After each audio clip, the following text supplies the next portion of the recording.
the dashboard of the night Camaro. It's got a lot of nonsense. It's got front and rear cameras, and then all the night rider pursuit, normal, auto cruise. You know, you push the right button and the different things come on. It's kind of fun.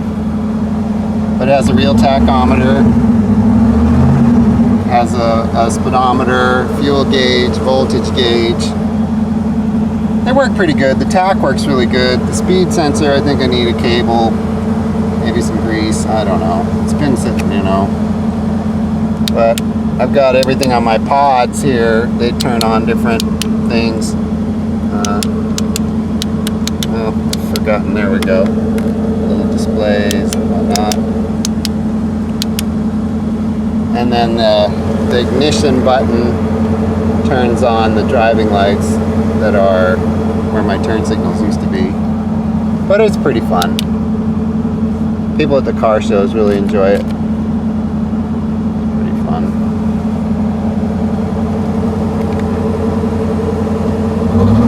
And it's running right.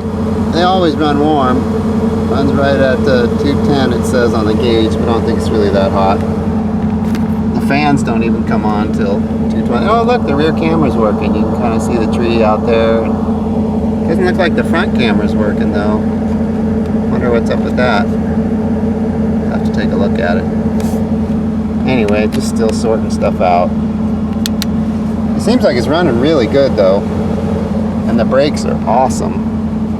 And then down here there's some silly things. There's some fun lights, and yeah, there's these blinky lights here and some little buttons like Knight Rider had.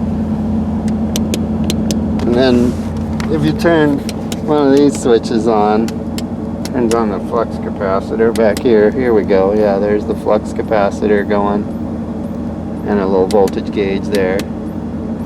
And I got a big old bottle of NOS, but it's not plumbed. It's just pretty much for show. Kind of fun. Took out the back seat, of course.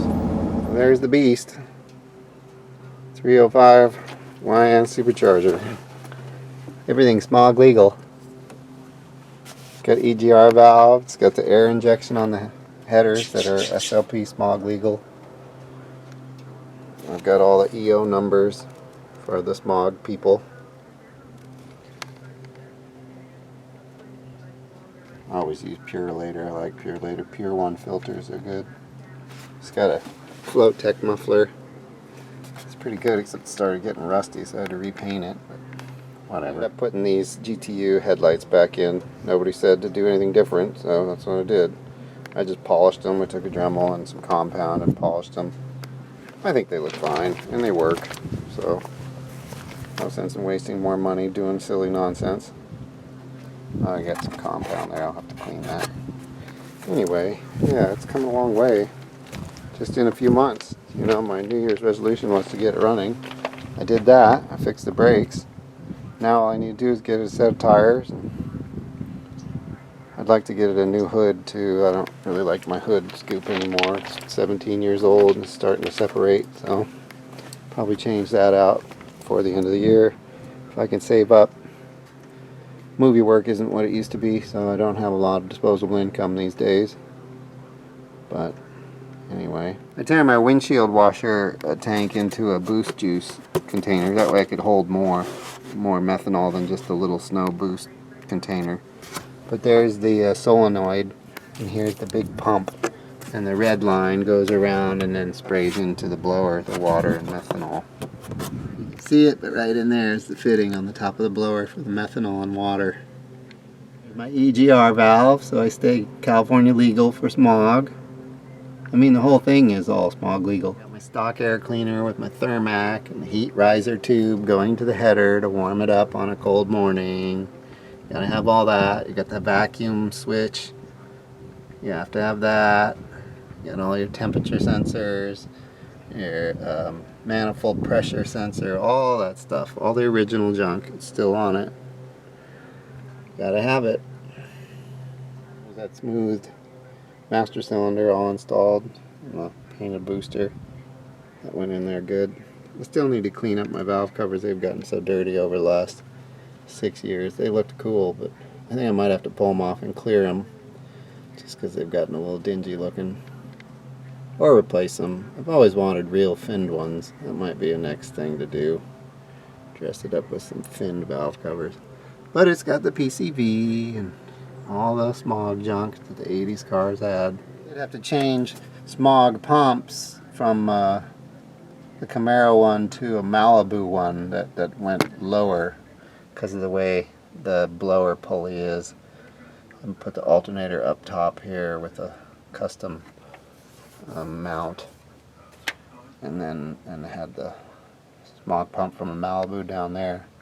But it blows on the exhaust like it's supposed to and keeps the inspectors happy. Got an electric fan from RS Camaro. It's okay. They're just like the Corvette ones or the Camaro ones. Probably not as good as aftermarket. And I have a fan controller up under here. You can adjust that rheostat to whatever temperature you want it to kick in on. It's air conditioned. Still works. Brand new compressor, at least it was before it got parked. I'm sure some of that's probably leaked out. It just needs to be recharged. You can't really run it, you know, with a blower and everything. The motor would get hot. But it does have air conditioning, so it's good for defrosting on a cold morning. And it's a black car anyway. I mean, what are you thinking? It's not going to be comfortable in the summer. You don't run around with a supercharged V8 in the summer anyway. But it does have AC. It's a factory AC car. It's kind of fun. Check out how I had to extend my positive terminal for all the doodads that are on this thing. Look at all those wires coming off of the positive. It's just crazy. I must have 6, I don't even know, a bunch of little eyelets sucking on the power. That's why I had to go to a bigger alternator, because, you know, lighting, dashboard, stereo, all that junk takes a lot of juice.